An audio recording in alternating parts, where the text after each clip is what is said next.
Santa won't be But bringing Skype any presents. Well, I assume that everybody has been downloading all the Skype calls that they've had over the holidays, and so they'll be backed up for a few days, but eventually things will clear out. Yeah. Not to worry. We've got enough videos at 353, I think, now. Woo. That's a lot of Dhamma. Actually, it's a little Dhamma said over and over and over.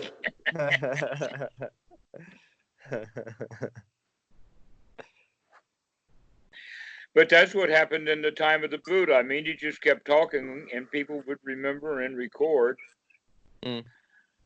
In that regard, you can consider it one of the many.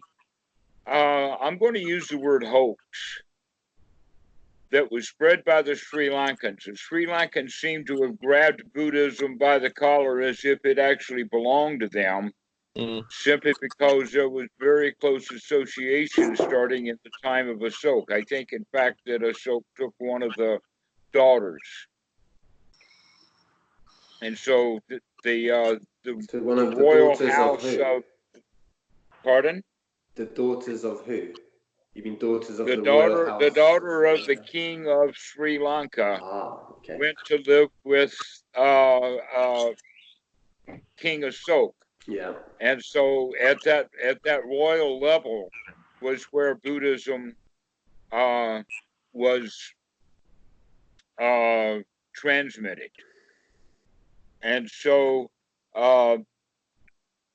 they became very studious and then began to claim that because they had collected together all of the suttas and wrote them down, that may have been true, but the hoax was that nothing was ever written down before then. Because the Buddha was literate and he had all the best. In fact, he got so many of the medical doctors to become monks that people wanted to join the Sangha because they were ill. And they could get medical attention from the doctors who were already in the Sangha. That's when they started putting the restrictions on that is still in the ordination. That all have to do with communicable diseases also. For instance, leukemia was known then, but leukemia is not on the list. But tuberculosis, smallpox, cholera, those kinds of things are on the list. I think there's 6 of them. But anyway, back to the story about Sri Lanka. That while it is true that there was a major collection together done in the 1st century, that in the time of Ashoka, so much of it was written down because they're still digging it up. That he actually had Dhamma chiseled onto rock. One of the reasons they knew exactly where Lumpini was when they did find it, without a doubt they knew, because there was a royal pillar laid down by King Ashoka, and they dug that up and they said, finally we know where Lumpini is.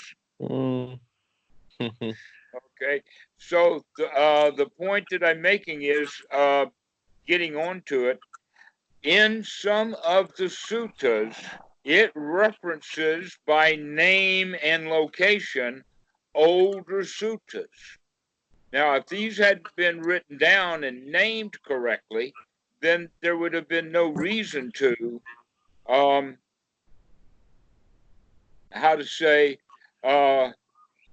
reference them unless they already had. In other words, they had a reference because they had already been written down.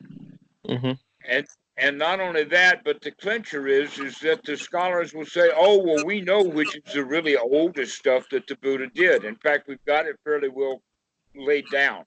Mm. And that we know that the Sutta Nipata, that the Therigatha, and the I think it's I forget the name of it. It's the Tara.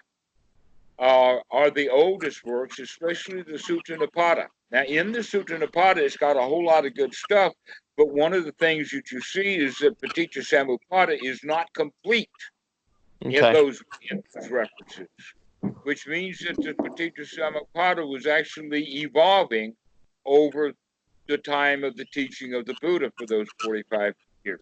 Yeah, we spoke Interesting. about that in our last conversation. You were talking about how you can see evolution within the teaching from the beginning of his teaching career to the end. So it's very interesting. So while the teachings, in a way, were evolving, the actual Dhamma was not. That Sure. they were just literally filling in holes. Mm-hmm. Why do you think they weren't written down, given the extremely literate Well, it's the Sri Lankans environment? who were claiming that they did the collection. I would say would go so far as to say it is the logic of the Westerner to say, oh, that's when they wrote it all down. That means nothing was written down before then, which is clearly not true. There is so much evidence that that is simply not true. That there were many places where things were written down. Another example is the Dinga Nikaya. The scholarly experts have actually traced that to the time of Asok and have other literature to point that it was done at that time for a particular reason. In other words, it was the time of Asok when, because it had become the royal religion, that it actually started proselytizing. And so the Dinga Nikaya is let us call it a Jehovah's Witness pamphlet. But it's this thick. I mean, it's quite a pamphlet. 31 of them long. Ashoka is how much? It's like 200-300 years after the time of the Buddha, correct? Is that right, or am I confused? The great grandson of the young king who sported the first council is Asok. You look down, great grandfather. A great grandfather is going to be like 80 years. A great grandfather is going to be like 100 years. And so we're talking about that time frame. Okay. We also have fairly new, clear evidence that the time of the Buddha died was in the area of about 410 to 400 BC, not 486. That in fact 486 would have been about the time that he was born. Okay. Not the time that he died. But in both cases, it's still the 5th century BC. But as soon as the Western mind hears 5th century, they don't talk about the 400s. They talk about 500 years. Mm-hmm. Other than he died about 400 BC is when he died. Well, King Asok was actually crowned as the king of that area, which is Bengali, in 310 BC. Okay. So we're talking about 80, 90 years from the time of the Buddha's death until the time that Asok rose to power. And by 290, 280 BC, Buddhism was just bang all over the place. Which was the reason then for the Third Council, because what happened was that so many people joined the Sangha at that time that there wasn't enough senior monks who really knew the Dhamma was able to get them going to the point of Sotapan so they'd be on their own. So here you have a bunch of neophytes sleeping together in a barracks together, jawboning together and trying to put together what they think Buddhism is while they're dragging all of their past behind them, along with the show. And so this was the actual introduction of magic into Buddhism. And when you put the Dhinga Nikaya in that time frame, which is exactly its job, is to persuade Brahmins to join the Sangha, and that you'll see also why the Dhinga Nikaya appears to be so magical. But there is a number of suttas, one of them that's actually quite an interesting one, number 40 in the Majjhima Nikaya, talks about where the Buddha is with the monks. This is not a conversation with the Brahmins, but he's talking about it, and you can almost see that the problem is in the translation, because the Buddha is speaking metaphorically, and people will automatically read it as, oh, the Buddha believes in heavens and hells and past lives and born as a ghost and born as all of this, that, and the other thing. But at the bottom of the sutta, it has one line that really puts that to the point. This is what he said. He says, therefore, O monks, do not be reborn. Do not be reborn. Pretty explicit. As if everybody just automatically had a choice about it.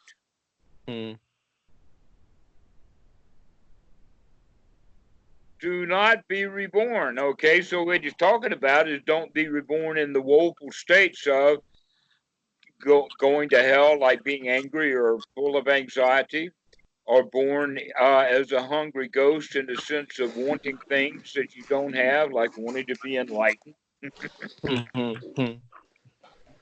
Or wanting to be finished with the I'm going to show you something quickly. Oh. Can you see that? That's the Paticca Samuppada version coming from Tibet. Yes, that's the wheel. Yes, I know that. We've got a bunch of them at Watso and Moke. It's got all the it's a really interesting image because it's got the animal, it's got all the samsaric realms of existence within one level of the circle, and then the outer level of the circle has the links of Paticca Samuppada, and then right in the middle you have the cockerel and the snake and the pig, aversion, ignorance, and desire chasing each other. I love that. I find that image really interesting. Look at 10 o'clock on that chart.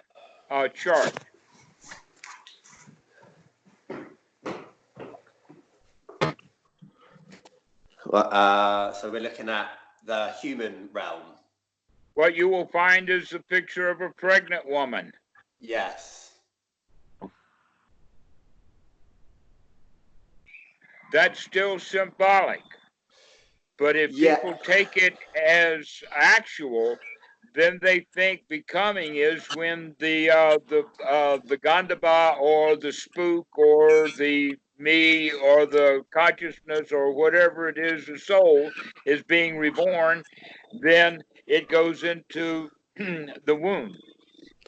That in fact that same question was asked of Jesus when he was talking about being reborn. They said, must I enter the womb again? But in fact, if there's anything that we can call a wound, that wound would be, well, there's two ways of looking at it. One is in the sense of Paticca Samuppada, but in the other case, the way that Jesus is talking about it is that we have to be reborn into the spiritual world, which means that we're taking on a new lineage, and that new lineage is the lineage of nobles. Is entering into the path or entering the stream. This is what they mean by sotapan, but we also talk about it as a change of lineage. This is also part of the reason, but not the only reason, why when one ordains, we get a different name. Is because we're changing lineage. We're no longer John Doe or Danny Cox. Now we're going to be Ippy Spippy Polyname.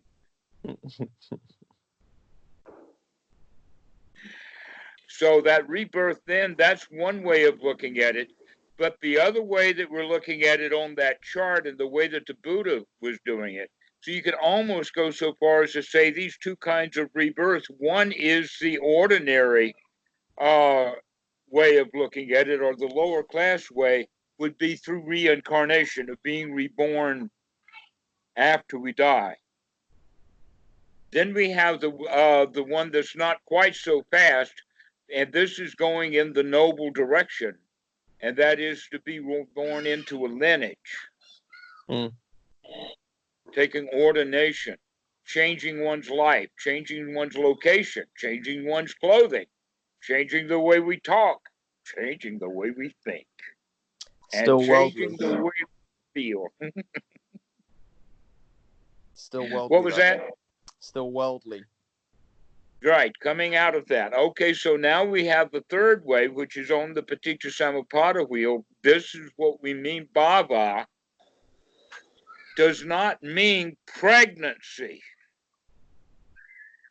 Bhava means development, that there is a developmental process that's going on. And in this case, that development is from the grasping and clinging into the creation of a grasper or a clingor. And then when it's born, that's jati, and the selfishness comes alive. It's there, and there is the suffering. But on that picture chart, how are you going to show bhavana? They show it with a pregnant girl. But you have to know what that symbology means. It's the image called Bhavana. They're called Bhavana chakras, aren't they? Like wheels of becoming. Is that what the whole image is called? It's like the wheel of becoming in samsara, but Bhavana chakra. Am I remembering that right? Yeah. Yes, you could think of it as when you say somebody go to hell, it's the going that's the bhava. Yeah. All right. So back to that scripture number 40, talking about these worlds are worlds of woe, but they're all mental worlds. And that we don't want to be reborn into those worlds. We want to remain human and hopefully the noble mind. Or in fact, if one is noble, then that means that he is not being reborn in these woeful states.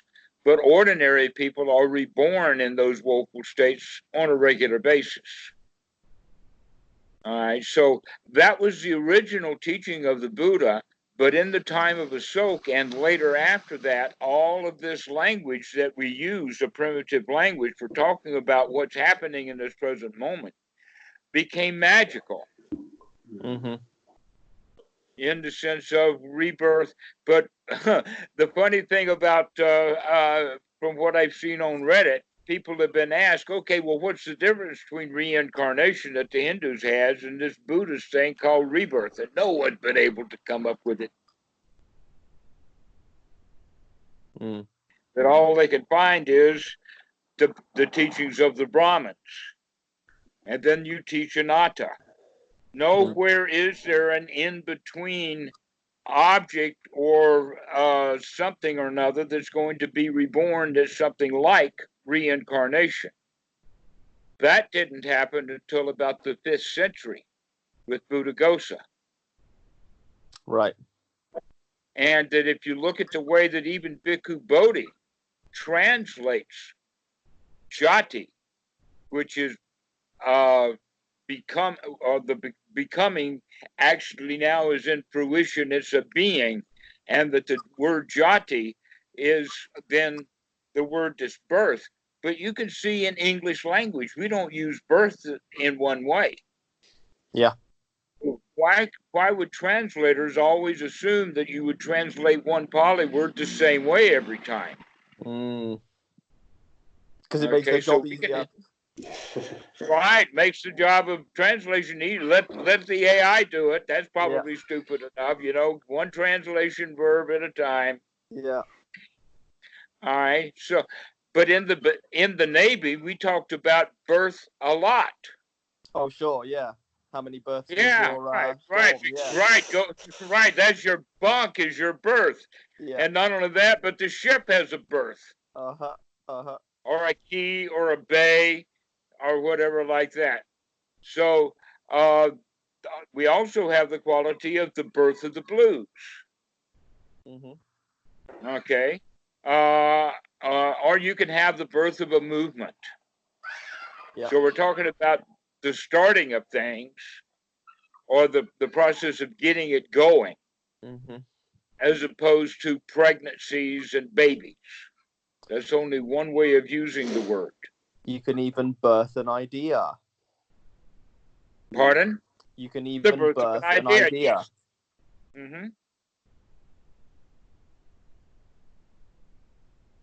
Yes, even the iPhone was born.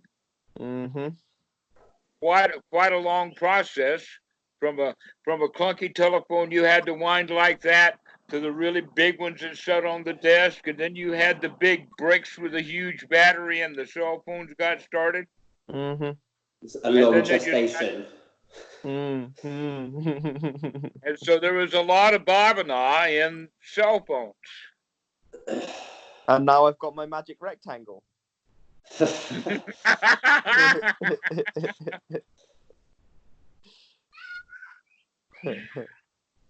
You could keep expanding that metaphor, actually, couldn't you? And you could have quite an interesting way of thinking about that emptiness there, because actually that birthing process, at no point can you identify its start, because actually you're talking about a specific development of the cell phone, but then also you could look at the microprocessors in there, and you could think about how those developed, and you could think about the materials in there and think about how those developed and came to be used, and the socio-economic structures that allow factories to be made where these things are made. And suddenly the birth of the iPhone actually takes place over thousands of years, millions of people, millions of different things, to the point that it's a completely impossible thing to trace in a linear direction. Yeah. You can take it all the way back to the invention of fire. And then you say, well, how does fire happen? Well, we need an atmosphere. Yeah. We need a sun. We need a big bang. Well, you can think now of we're going back to the original birth then, birth of the universe. Well, wait a minute now. We've gone too far.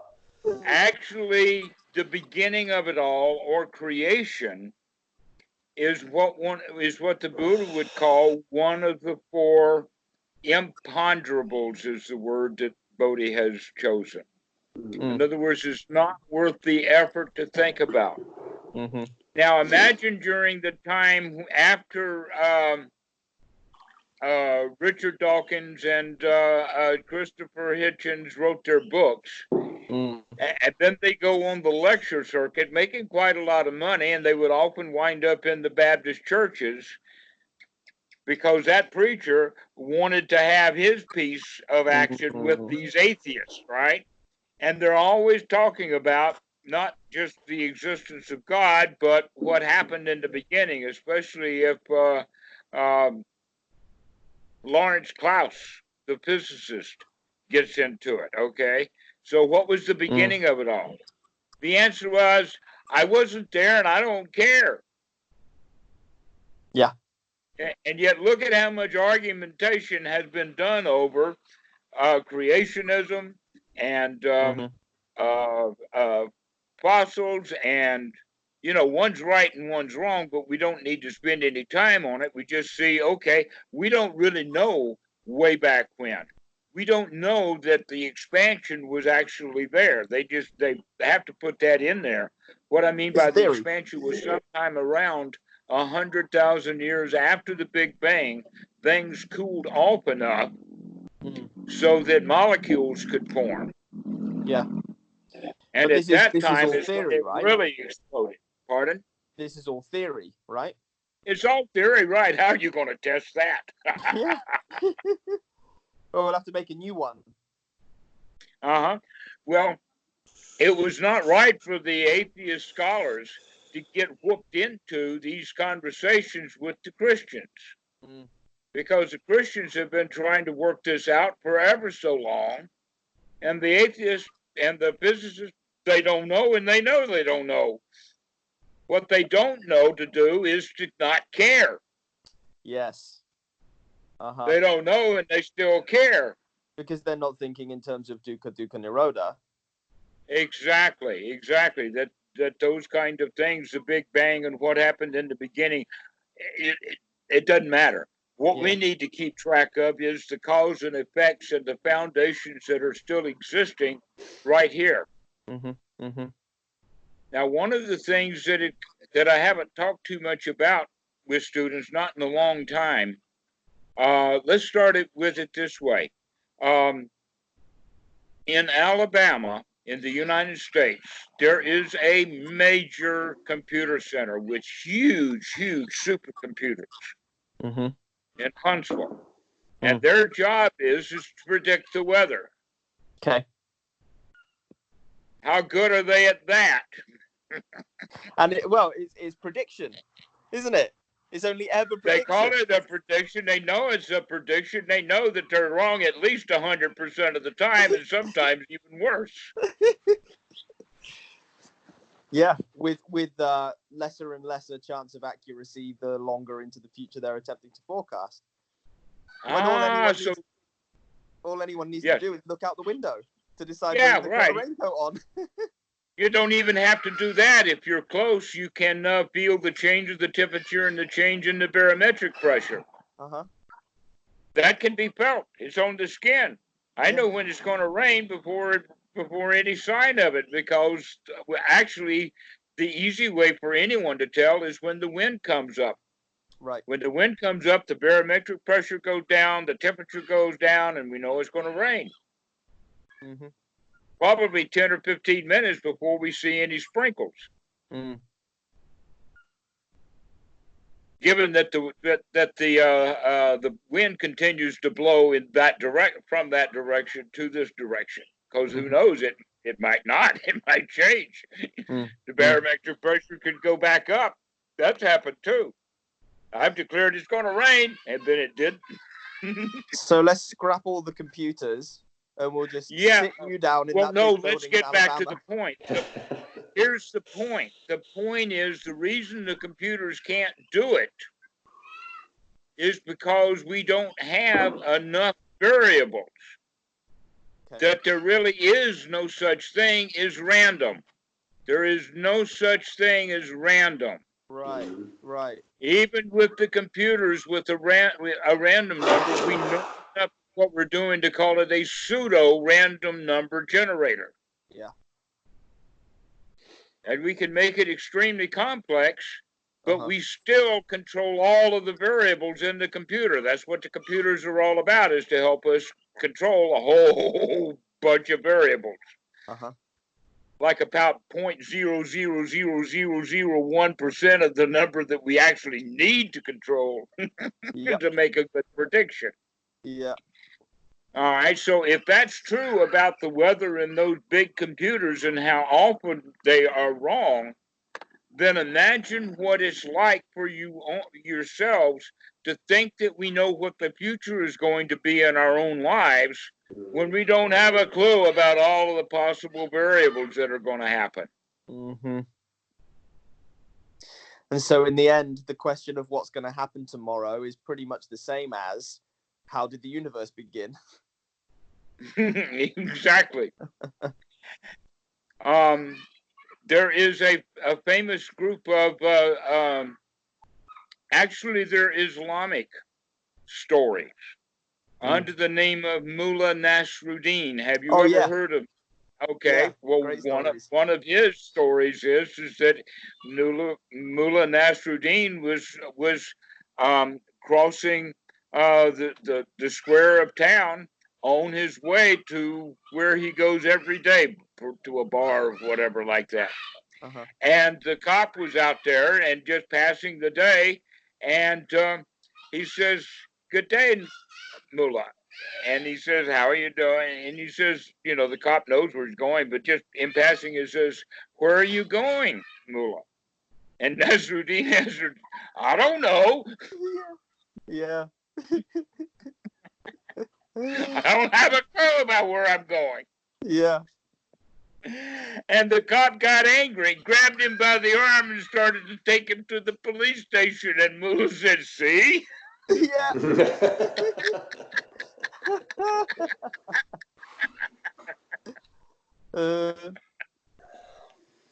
My favorite is when he borrows his neighbor's pot. Have you heard that one? Which one? When he borrows his neighbor's pot. Oh, tell me. He goes to the neighbor and he says, "I'm having a party. Can I borrow your pot for cooking?" And the neighbor's suspicious because he knows Nasruddin. He says, No, I'm not going to lend you my pot. Nasruddin says, please lend me your pot. I really need it. He says, okay, but you got to bring it back tomorrow. Nasruddin says, okay, I'll bring it back tomorrow. So he goes off with the pot. A number of days pass and the pot hasn't been returned. So the neighbor goes round to Nasruddin's place, says, "Nasruddin, where's my pot?" He gives him his pot back and there's another pot inside. And the neighbor says, "Nasruddin, I only gave you one pot." And Nasruddin says, "The pot had a baby." And the neighbor goes away, very, very pleased. Some weeks later, Nasruddin goes over again and says, "Can I borrow your big pot again?" And the neighbor says, "Of course, Nasruddin, please, yes, take the pot." The neighbor's thinking, "I'm going to get another second pot. I'm going to get another new pot." So Nasruddin runs off with the big pot.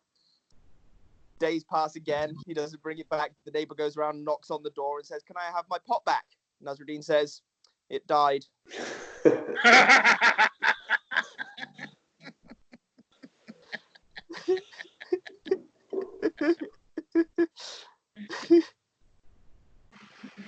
Yeah. Well, the Nasruddin who didn't know where he was going, that was Dhamma. This guy is a charlatan. Yes.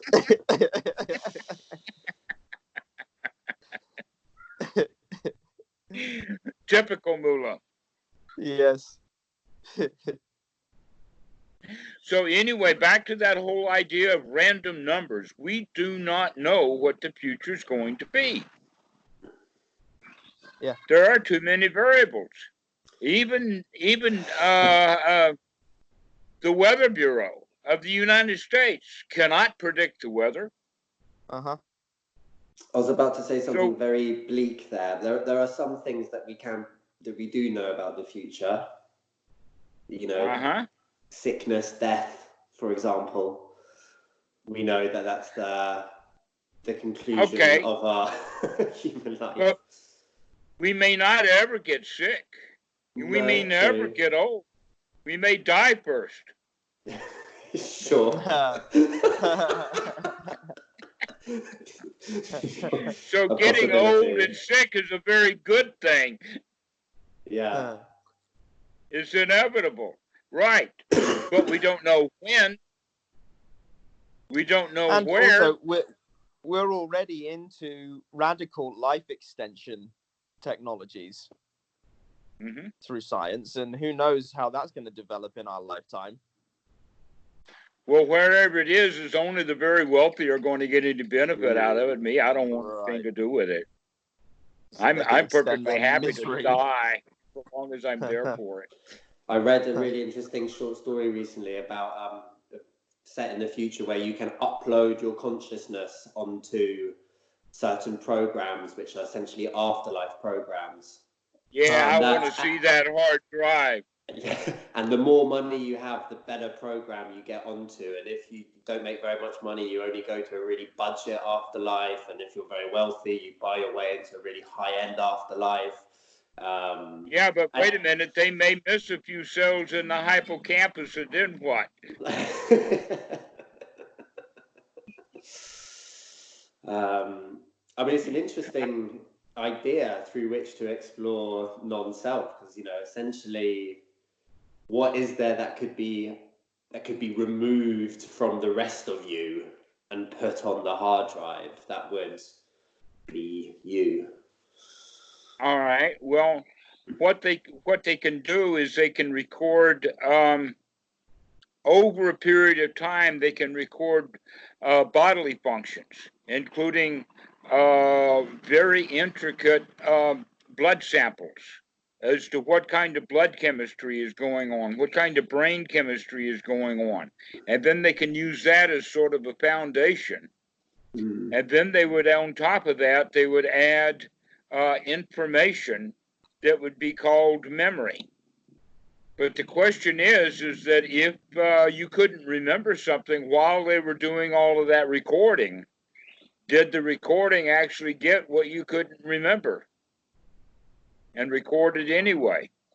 And how much storage is this going to take? What sort of hard drive does it take to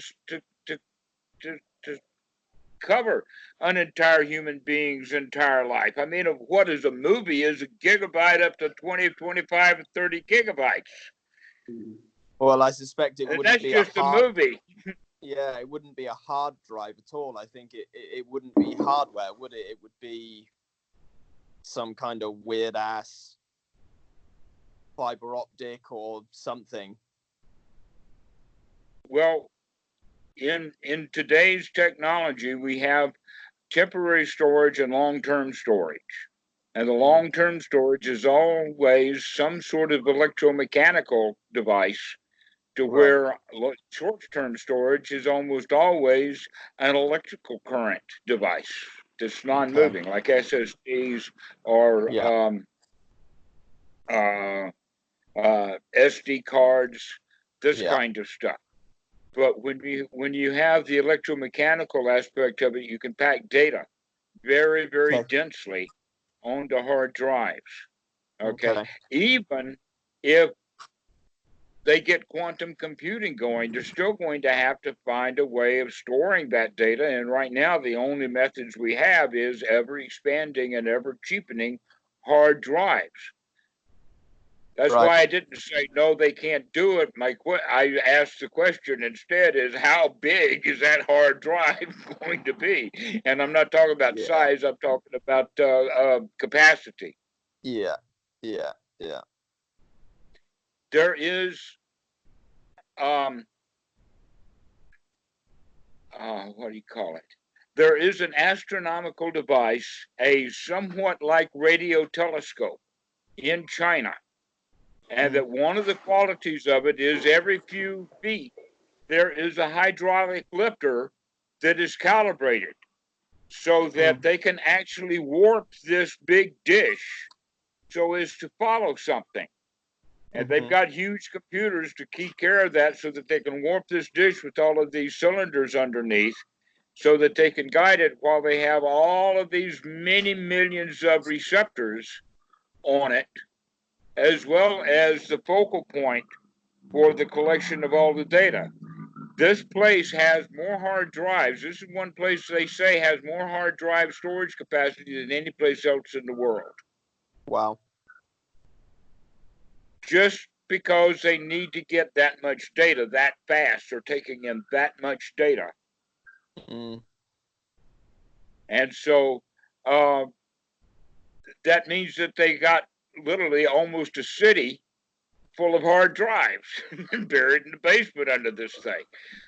That the number of hard drives that they have is exceeds. That was the major expense was the electronics and all of the stuff, not the actual building of this radio antenna. So what we're talking about now is the human mind is so complex that we don't even have a clue about how to get all of the data out of it. We don't even know how the human mind does arithmetic. We just know that computers do it a whole lot better. Give a computer a long list of long numbers and it can add them up before you can even look at the first number. Unless, of course, the computer has to have the same list. You give the list that you gave the human to the computer, have it put into the scanner then decodes it, optical characterizes, adds all of those numbers, and the person still hasn't gotten his eyes focused. That's how humans operate. but we do things that the computers can't do. Yeah. Like understand why would anybody bother to add up all of those numbers? Why would anybody bother to make a theory about the beginning of the universe? I don't know. We'll have to ask a computer.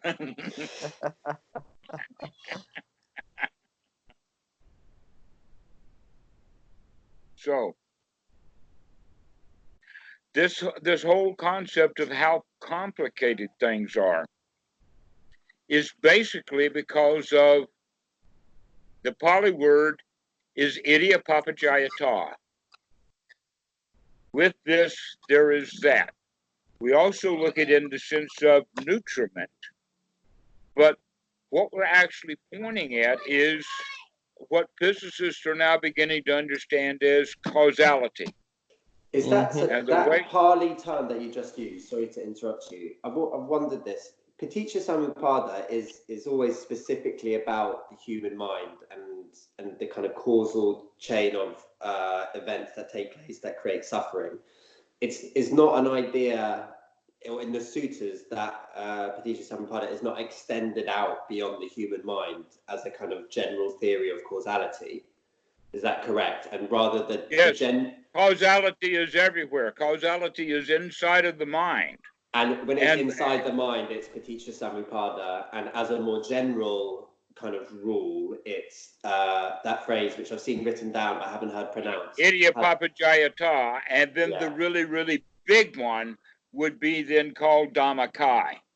Yeah. The entire body of the Dhamma, which is what I'm going in the direction of. So let's back up to that point about Paticca Samuppada, or Paticca Samuppada is the way they say it in Thailand, actually translates as into dependent co-arising, in the sense that the cause and the effect get entangled for just a bit. Mm. And then the next, and so then the causality is passed on to the effect. The effect is there. Before the causality, there was no cause or effect. Now that it's been hit, now the causality has transmitted both the effect and also the seed of the cause. So imagine that you've got dominoes one after another, and this one hits that one. And as it does, it makes that one fall, and then it hits the next one, causing it to fall. You've seen these demonstrations of these spectacular displays of dominoes. That's nothing but the demonstration of Paticca Samuppada domino style. And that exact same thing happens in the mind.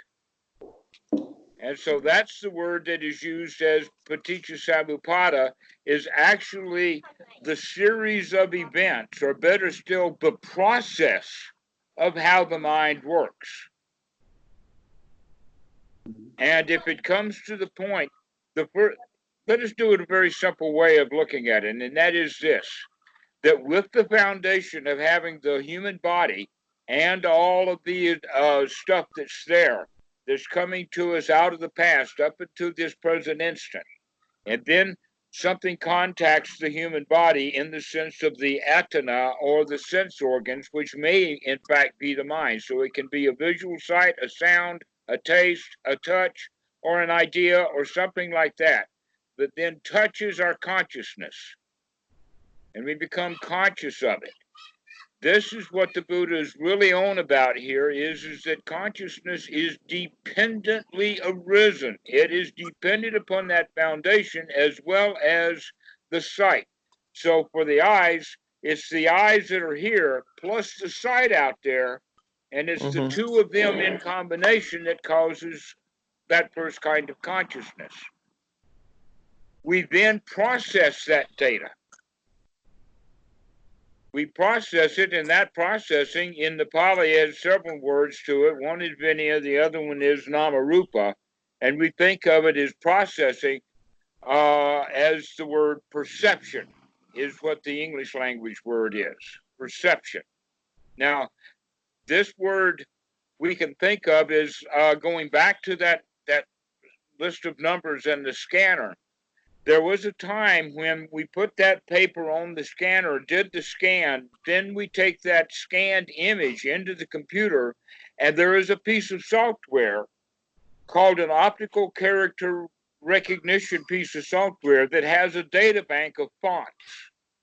Mm-hmm. And it will chase around those letters that it's got on that image and come up with actual computerese numbers Mm-hmm. that are probably stored in ASCII, because the actual stuff that's on that paper, that can't be processed. It's got to have those internal number processed, and so it has to go through this optical character recognition system. That's what we would call in the human mind perception, of taking that information out of the scanned image, of seeing it with the retina on the eye, and bring it into an internal way of seeing it. Mm-hmm. This is called the Salayatana, one of the steps of Paticca Samuppada. This Salayatana then is the internal representation of the original image that was given. We internalize it. Mm-hmm. It is that internalized image that we are contacted by. Right. That the eye, the best the eye can do is see color, shapes, and movement. Mm-hmm. But the recognition that that's a tree, and recognition that that's my daughter climbing that tree, well, hang on a second, guys, I'll be back in a minute.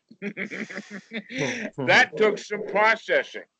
Yeah. But the actual image was just to see the shapes, the shape of the dress, the shape of the child, the shape of the tree, and the movement and all of that. That's all that the eye can see.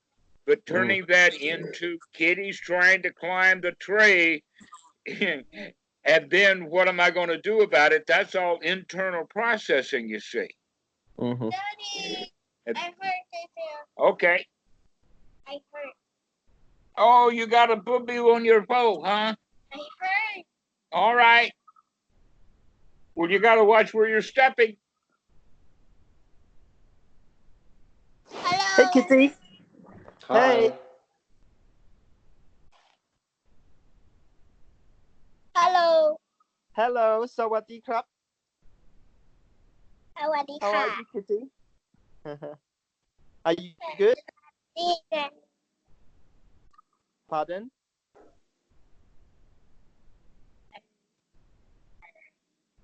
Okay, can I have it back now? Thank you. Thank you. All right, see you. So, we were talking about getting impacted, and guess what? We just got impacted. Uh-huh. So, that impact of what that internal image is has to do then with the Pali word pasa, or contact. So, the outside world doesn't affect us at all.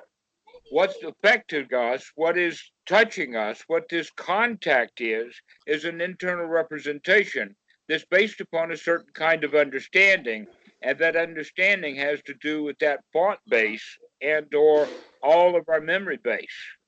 Mm-hmm. So that we can recognize trees and recognize people and recognize climbing and all of that kind of stuff. And so we put it together as this is what's happening, and that's contacts us.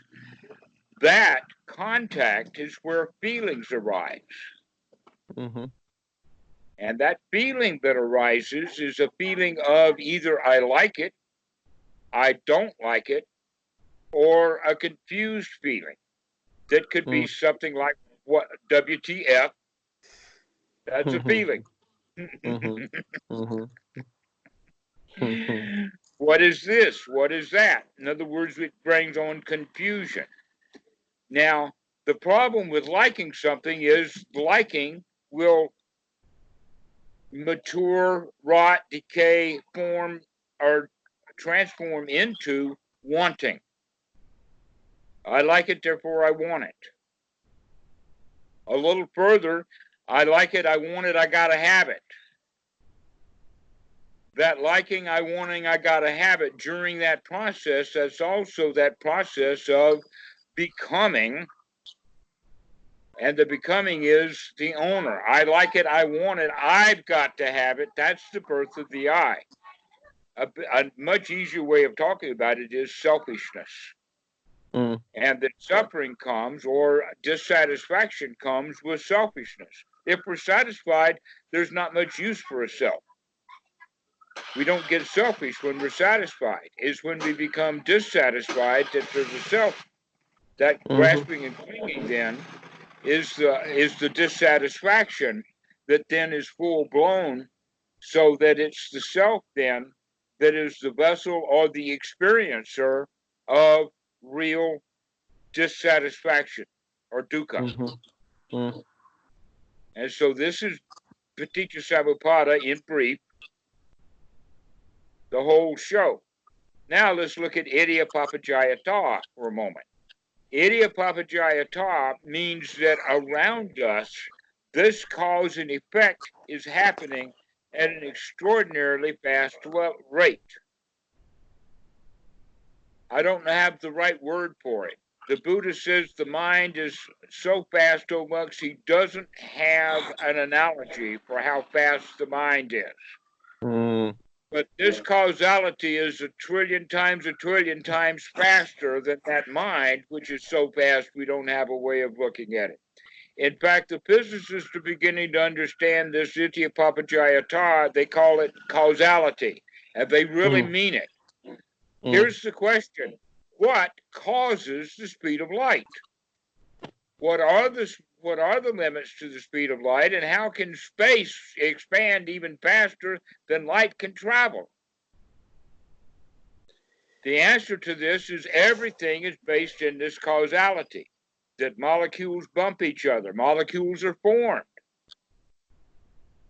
Where did these subatomic particles come from if there was not some force that we don't know about? Now, we do know about the four main forces.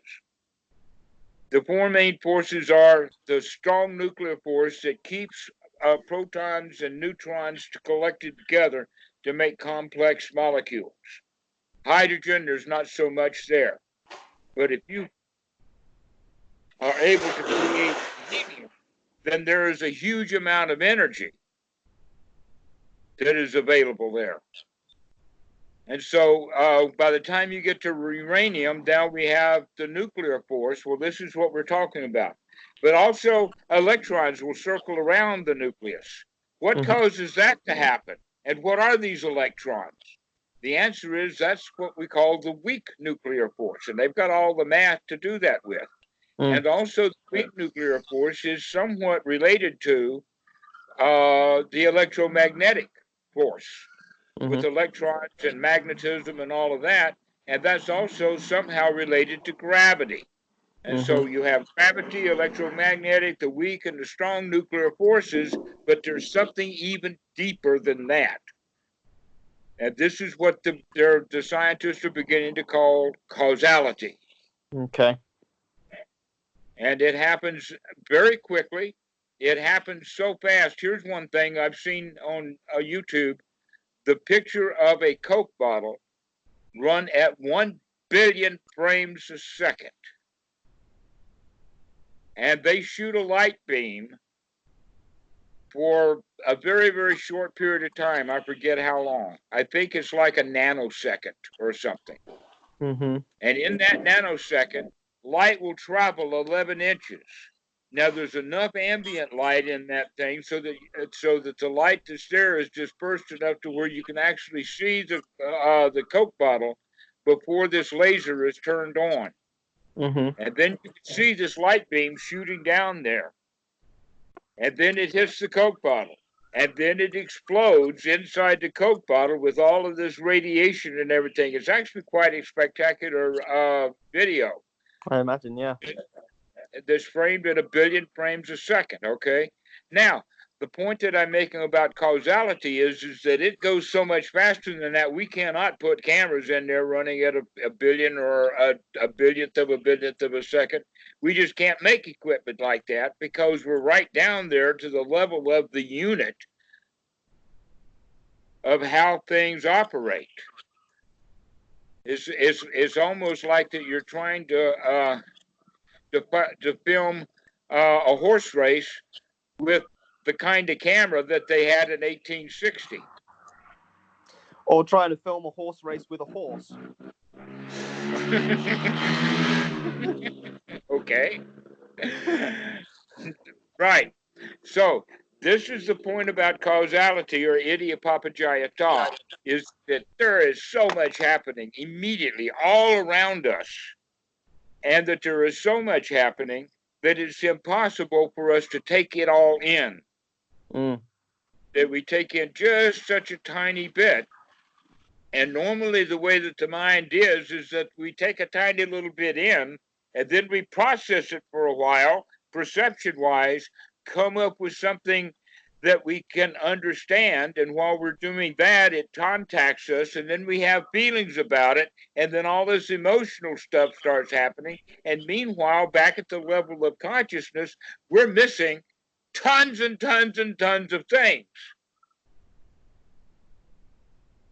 And so part of the process then is, as the meditator's skills improve, so that we can begin to watch things sooner and sooner. Most people, in fact, once they get into a fist fight or into an argument, they'll know it. We can see dukkha when it really is slapping us around. But when we start to look, we can begin to, the beginner of the meditation is, the beginning meditator, they talk about letting go. What that means is that this is the time of clinging. And we can let go, we can pry it loose. But if we get better at that, before we even start to cling, we can see that we're reaching and grasping in something. We want it. And then if we're faster than that, then we can see, oh, this is just a feeling. I like it. And then when we get faster than that, then we can get right down to that mental image that we created and recognizing, hey, I don't have to be contacted with that. I can just experience it, just see it without getting caught by it, without it hitting me like a hammer. So now we're going the way. Now we're getting down to the very quick. Okay, so now we could go through perception down to the point of mere consciousness, and the Buddha talks about that in the sense of the seen is merely the seen, and the heard is merely the heard, the cognized is merely the cognized, but we don't process it. So it's like at that scanner that all we're doing is we're just scanning and scanning and scanning and scanning, and we're not paying attention to what's coming through. We're just watching. So this is about as fast as we could go. But when we do that, that's when through our senses, we get in touch with the fact that we're in a flood. There is so much happening. There is just so much happening all at the same time. It's just gladly overwhelming. It's just, wow. And we can get that occasionally by going to a vista, seeing the sunset, or a sunrise, or seeing a valley below, or something like that that really strikes us. But what actually is striking us is the enormity of it all. It's just overwhelming. There's so much there, and I can't take it all in. Okay, so you know what I'm talking about, this sense of the experience of the feeling of awe. Well, you can do that right where you are. All you have to do is close your eyes and get in contact with the fact that you're in a flood. Right around you is really, really a whole lot of stuff is going on. So now let's take it one step further, and that is from that into what is now we're going to call the Dhammakai, the really big biggie. And that is that we are lost in a sea of experiencing this present moment in a reality that is so complex and happening so fast that we couldn't possibly be able to take it all in. All right, and is happening at such a rate, and not only that, but it's happening. This cause and effect thing that's happening is happening all over the universe, but most specifically, it's happening around you. It's your atmos. In the this word that I'm using is the word in the Greek that gives us the word the atmosphere, the circle of this isness that's around us. Now, most people think of it as the air, but there is more to the air than just air. There is a reality of the cause and effect that is enormously complicated. Because not all air is the same. Pardon? Not all air is the same. Not all is the same, no. What's that thing, isn't it? Sometimes When I haven't had a bath. When the light strikes a dusty room and you suddenly, or a slightly dusty room, and you suddenly see that this blank space is actually like teeming and alive with all these interconnected particles. And that's going on all the time. Yeah. Okay. At levels which are much deeper than we could even imagine, let alone see. No, don't stop imagining and start experiencing. This is not something to be imagined, because you can't. Yeah. This is something to be in. That this is what Jesus was talking about, and folks just missed what he was saying when he said that the God is without and God is within. God is everywhere. The Basilica Theos is within us. And I'm not talking about the chest area exactly. I'm talking about every darn molecule that's here. Yeah. And not only that, but everything that's here is temporary. Most of the water that's in the body is going to be gone by the time I take a leak. Mm-hmm. That the human cells don't last longer than about 7 years. They used to think that a child's mind was formed in childhood and they didn't get any more neurons. That is until the neuroscientists started taking a look. And we find out, oh no, the human brain is quite a baby factory when it comes to neuron babies. We're growing them all the time while the old ones are dying, and somehow or another, the information that was stored in one neuron gets stored in the next ones. And so we begin to have memory. But guess what? The memory, not all of that great. Human memory is actually quite lousy. For instance, back on the computer, movies. You've seen a movie on your computer, I'm sure. So think of one that you've seen. Now, do you know every line of dialogue in that movie? Do you remember every frame in that movie? Not only that, but do you know every pixel of every frame in that movie? Of course not. The human mind is not capable of storing that kind of data. We don't get very much of it. We miss almost everything until we start to pay attention. If I use the right word, paying attention, but the quality is to look. And in that quality is not just to look, but to become immersed in it, to become a part of it. So now that we're talking about the Dhammakai, we are looking at it from words in other languages like atonement, or being in tune with the universe, or at one-ment. Or like the Dalai Lama said to the hot dog vendor when he was in New York, make me one with everything. Yeah. So that's the whole point. When we become at one-ment or at one with our environment, now we are in the Dhammakai. And it is such a magnificent experience. Yeah. I've been playing with I can very easily experience what I typically call myself as environment. It's just sensations. So noticing something out there is really no different to noticing some sensation of the body or some mental object. And so subject-object breaks down very easily.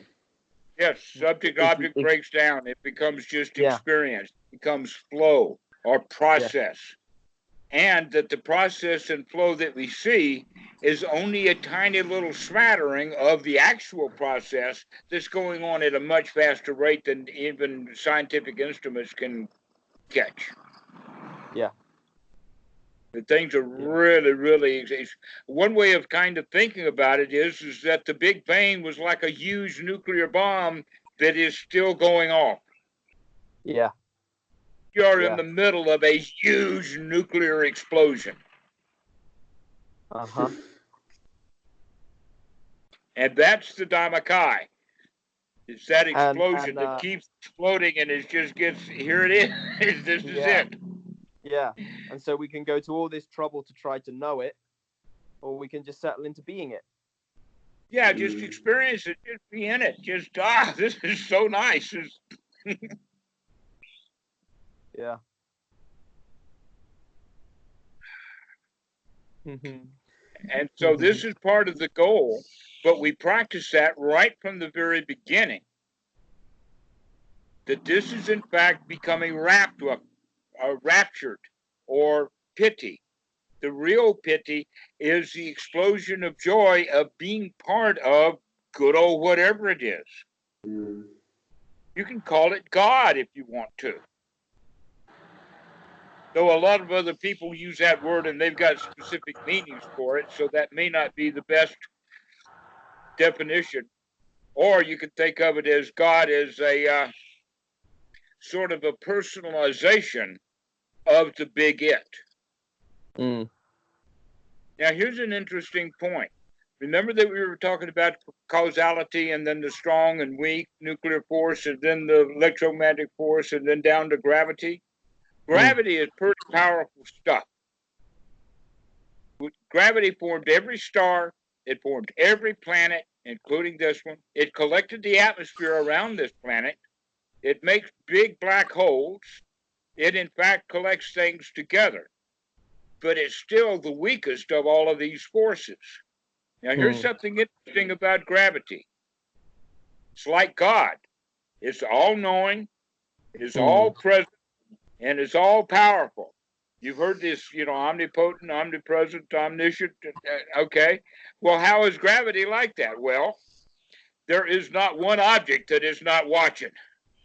Any object that he gets a little bit of access to, he's going to bring it down. Gravity has that power. It's not as strong as electromagnetic power. I mean, you can have a bobby pin or whatever and a magnet, and that bobby pin says, Mr. Gravity ain't going nowhere. I've got a magnet here.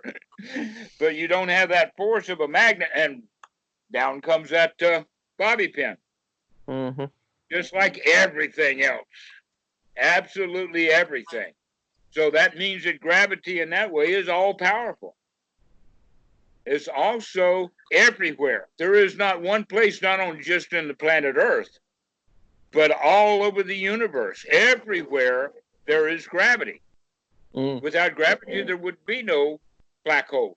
Without gravity, there would be no stars or constellations or galaxies or anything. And so it's everywhere. And it's also all-knowing. If you don't watch your step, it's going to grab you and pull you to the ground. And that's exactly its job, and it loves that job, and that's what it's going to do. So you better watch out, because gravity has come to town. So I don't understand why the Christians don't make gravity their God. At least they understand what they're talking about now. Now, when we bow, we know why. It's because that's what gravity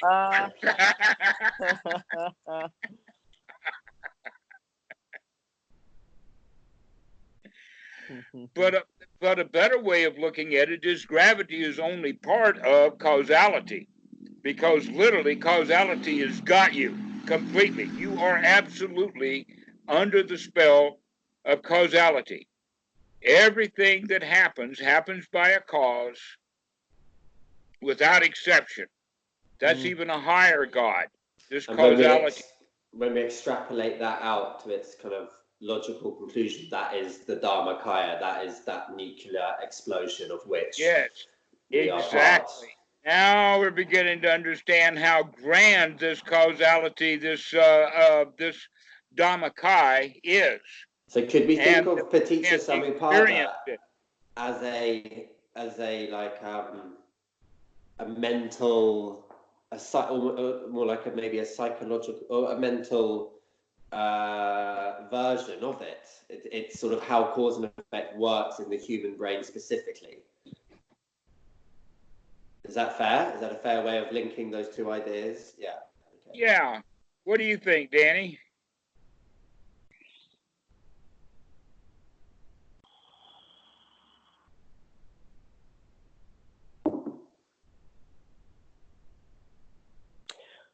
Would it be accurate to say that Paticca Samuppada is a teaching tool? Actually, it's all the same thing. Yes, that's a very, very good answer. That the Paticca Samuppada, I actually have used the word map, but it's a teaching tool. It's a trick. That in fact that Tonka that you have is basically, it's a mnemonic for students to begin to recognize this is how the mind works. Mm-hmm.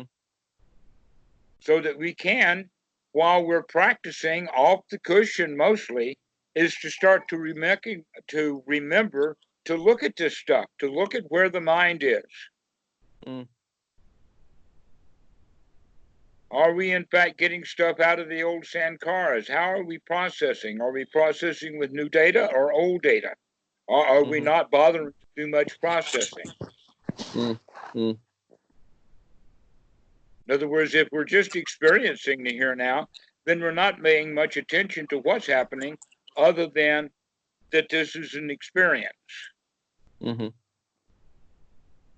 Now, an example of this kind of experience happens to people, especially if they set themselves up for it, like practicing meditation. But if you know this map, if you understand what I'm talking about, then you can use this as a map or a guidance or a teaching aid so that you can actually experience it for yourself. And by doing so, you know what you're doing. Mm-hmm. But many people will have this kind of an experience and not know how it came about, so they want it to happen again, and now they have to talk about it because it's such a big deal for them, but they don't have the language for it. Right. And so we wind up inventing a language, and they will use words like, I've been in the presence of God, I've been on God's lap, or something like that. Hey, I went to Macy's and saw Santa Claus today. What particular experience are you referring to?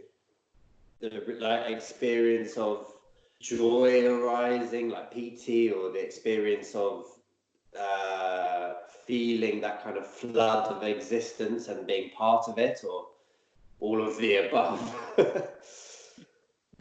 Yes, that's the point, is that most people, when they have an experience, and they don't have it very often, they don't know how they got it, and they tell themselves a story about it to try to make some sense out of it. Rather than doing the direct experience and say, wow, that's nice, let's keep going, let's keep on. Or figuring out through Anapanasati and the proper technique of learning how to get into these states, because it's a skill to be developed. It does happen from time to time by accident, but then because it's an accident, now they have no skill to rebring it, to recreate it, to massage it, to deal with it, and to make it a part of their life. It was just an experience that they had in the past. So they diminish responsibility and say God did it. Grace. Yes, unless they're a Buddhist or a Hindu. And then they'll say, I had a past life experience.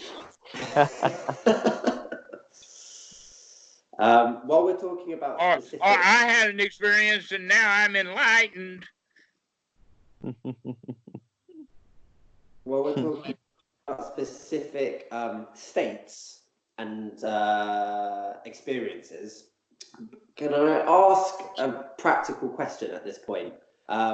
Last week, before I got ill, when I got ill, my practice kind of changed a bit. But in the build up to getting ill, I was trying to work with the third tetrad specifically. And we had spoken about the second half of the second tetrad and how kind of coming from jhana and having kind of deep joy and satisfaction and really being into it and getting there and it being kind of very intense physically and then letting that chill when it naturally chills, but still kind of keeping that sense of happiness while breathing in and out, and then allowing the attention to kind of switch to the mind and the mental formations and the thoughts and their emotional components and letting them kind of come and go without getting attached to them. And eventually they calm. And then you're kind of eventually getting yourself to the third tetrad. I noticed in my sitting a state arise, which felt like it's the first time that I could get myself into that or arrive at that state consistently. And it happened for about a week. And actually last Sunday, it was such a pleasant state. Last Sunday, I had a lot of time. I meditated for 3 hours, kind of interspersed in the morning, like an hour, and then have a shower, and then another hour, and then went for a walk, and then another hour, just because it was the nicest thing to do. And it was mostly getting up to this step, which I think of as being the beginning of the third tetrad. And it's basically watching those thoughts calm and just calm and just calm until you get to this point where it felt like the mind, this very expansive, enormous place, but very, very still. And there was just, at the beginning, the first few times I got there, I was a bit like, what do I do now? Because it's almost like, it felt like an architectural space. But then once that impulse left and you can suddenly sit in it, talking about being in the lap of God, it felt like being held, but not like a flood, like we were talking about before. It felt like being held by like a stillness. And it felt marvelous, and it felt like very, very restful and very, very clean and very, very still. And then from there, so I felt like that was the first step of the third tetrad, experiencing the mind, kind of the mind free of the layers that we normally have there. And then from there, gladdening the mind, just felt like this very subtle shift, just like this little bit of sati in that stillness that goes, oh yeah, you can just turn a little bit towards that sense of step 5, but nowhere near as coarse, not like an intense flood of like physical PT, just like this very subtle, like turning towards a sense of pleasure, but in a much more refined way. And it felt like that same process that same thing I just described, of that stillness, but suffused with this like very refined pleasure. That stillness or that calmness that you're talking about here is when the mind stops doing so much processing or so much trying to figure out what's going on, and just let the going on go on without us trying to make sense out of it. We just allow it to be in the senses without trying to make an internal understanding of it. This is that calming that you're talking about. Now, you also mentioned about, now that you've gotten there, what happens next? Well, that's the ordinary mind coming back again. Yeah. I let go of that. Fact, it was getting in the way of me enjoying. You have to let go of what's happening next, because what's happening next is you're going to pull yourself out of this marvelous state that you were in. And so instead of what happens next is, no, let's let this happen. Let's be here now. Let's enjoy it. Let's make sure that there's enough guard on, that we're not going to allow it to be usurped or taken away. Mm. And that this then is a new kind of skill to be developed, which is this guarding or keeping the mind in this state. Well, it's interesting. It's a similar skill to what was going on in step 5, 6, 7, isn't it? Because in that step, you're still kind of. It's like it feels like similar skills to what has been trained already through Anapanasati, but just taking place at a more refined level. Does that sound like an appropriate way to think of the tetrad? The progression first, second to thirds tetrad? Mm-hmm. You can also then say that we're also at this point bringing in step 8 of Anapanasati as well as step 16, because now we're relinquishing everything before we even have a chance to process it. All right. For some reason, I've got a thought from many, many years ago that seismic research, they did not know how to digitize it. Digital computers just weren't doing it. What they would do on these ships was they would take a huge, very high quality, high class audio tape on a tape recorder, turn the tape on, let the explosion go off, and then let all of that rumbling happen while all of that data was collected in real time. Later, they would take that tape to us computer scientists with our high-speed disk and everything like that, so that we could read that tape, and while we were getting the data off of it, we could slice it into sectors, store it on the hard drive while that data was coming in. We called this demuxing. And it had to be a fairly sophisticated computer to be able to do that, okay? So if we look at it from that perspective, we're not interested in capturing the data and putting it on hard drives for the computer to use and analyze later. We're merely just taking that data in, that we're just letting it flow. This is the analog. That we have to be very calm for that, because normally what we want to do is we want to try to make sense out of what's happening to us, thereby processing it, and by processing it, we begin to miss what's really going on. So we need to practice this on let us say, over and over and over again until it becomes a skill that we can actually get into this state of at-one-ment and just go gaga and just let gaga roll on without having to make any sense out of it at all, or try to conceptualize it. But when I'm talking to you about it, I've got to talk to you about it in concepts. But your experience is not going to be conceptual. It's going to be completely experiential. In other words, you're not going to demux any of this data. You're just going to let it come. Because our whole lives, we've been getting just a tiny little bit of data, maybe one wave, and then we got to go process it and play with it and make a picture out of it and conceptualize it. And now we'll go get another little piece of data.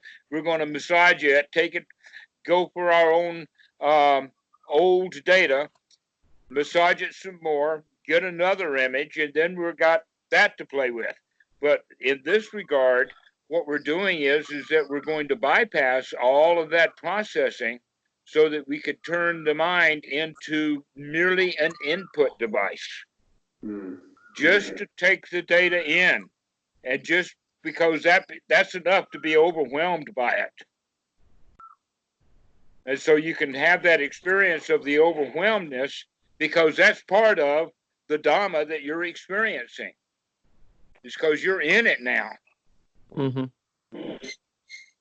And so you become at one with it. And so the God is within as well as God is without. We're experiencing it in the mind, we're experiencing it in the body, we're experiencing it on the surface of the skin, we're experiencing it right out into the air and right to the edge of the universe.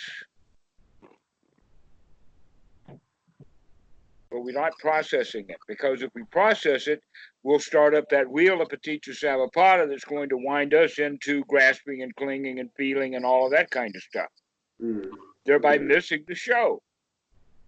But I suppose it's different from some of the things you've been saying, because that stillness, there are times, other times in meditation where it's not still. You're in a very, very absorbed state, but you're absorbed in the sensations in the body, and it feels like you're in touch with this process and this movement and this flow, and it's deeply absorbing, and you feel like completely, you feel like you're having a direct experiential encounter with that word that starts idea. How do you say it? Idiopapagayata. That's the one. Like you're experiencing that directly in the breath and in the body and in your whole experience.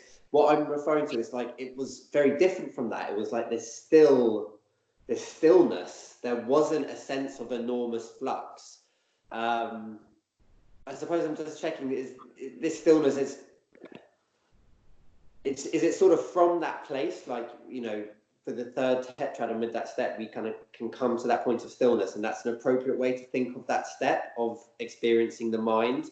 And then from that place, we can then explore with that kind of calmness and with that stability, with that lack of processing and lack of conceptualizing, we can then explore and investigate. Okay, I will allow that word explore, but because another way of talking about it is to investigate. But even the word exploring means that you're out and about, that's not particular calm, that what we're actually doing is just letting things come in. And we're calm by not resisting or processing it. We're just letting it come in at an enormous rate. And so, yeah, you could use the word explore, but perhaps an easier way to say it would be to be here now. Yeah. To really be here now, to be with this present moment, because this present moment is enormous. It is not something small. And so being able to get into that state and maintain it for a while is, let us say, is the culmination of the teaching of the Buddha and Paticca Samuppada. That we start off with recognizing dukkha, see it when it comes into the mind, then we get fairly good at recognizing that all of this comes from the feelings of liking and not liking, and that's because there's this internal processing that's done that contacts us, that we do not contact or are not contacted by the outside world. We are normally contacted by our own manufactured dream. That manufacturing of that dream then is that which is keeping us busy. That's what's keeping the processing going. And that when we bring that to a rest, that's what we mean by being really calm. And now we can just let this data, this input, come without slicing it into little pieces and trying to make sense out of this piece and slicing again and getting another little piece and trying to make sense out of that. Okay. Don't try to make sense out of it. Just enjoy it. This is a marvelous show. So sometimes that experience could be one of great stillness, and sometimes that experience will be one of great movement, and that's not the main issue. The main issue is to be here now with it, rather, and not conceptualize, narrativize, blah blah blahize it. Is that right way of thinking about? Is that a good way of thinking about it? I think Daniel's asleep. No, I'm here.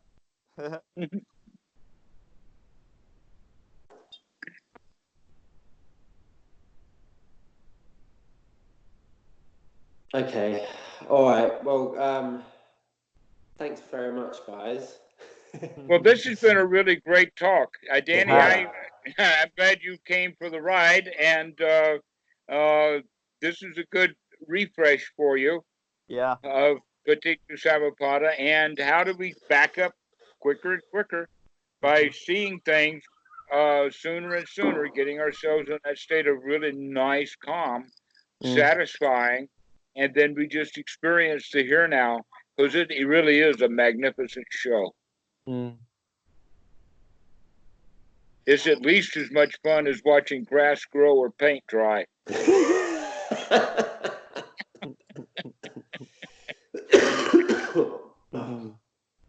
Thank you, Dhammarato. Okay, well, we'll see you guys later. Okay. You Man, will. this has been fun. Thanks, Danny. I've enjoyed Bye, this. guys. Great.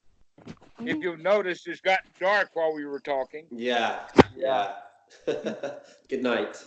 Good night. Good night.